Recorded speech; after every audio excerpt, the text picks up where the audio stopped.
situation. The warning alarm would have been followed by an actual watch or warning. It's approximately 11:30 each Wednesday morning. If this had been an emergency weather situation, the warning alarm would have been followed by and the warning alarm will vary at any given location. This variability, normally more noticeable at greater distances from the transmitter, will occur even if you are using a quality receiver in perfect working order. To provide the most consistent warning service possible, the warning alarm will normally be followed by warnings and connected watches within a 40-mile radius of the volcano in the Everglades County. The volcano listening area, WWH-23, includes the following Georgia and Alabama counties: Carroll, Douglas, Harrison, Paulding, Bartow, Cobb, Floyd, and Polk in Georgia and in Alabama, Cleveland.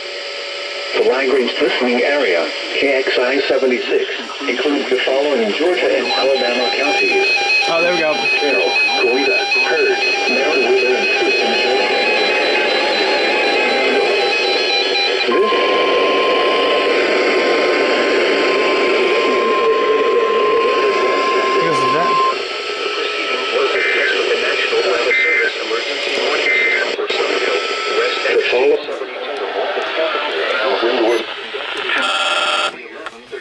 Wednesday morning, weather permitting. If this had been an actual emergency weather situation, the warning alarm would have been followed by an actual watch or warning. Reception of this broadcast and the warning alarm will vary at any given location. This variability, normally more noticeable at greater distances from the transmitter, will occur even if you are using a quality receiver in perfect working order.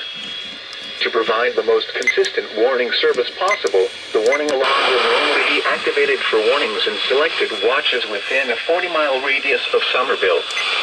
This includes the following Georgia counties: Floyd, Bartow, Polk, Gordon, Chattooga, and Walker, and Cherokee County in Alabama.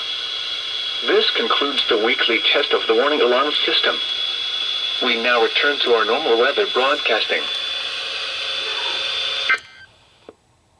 Okay.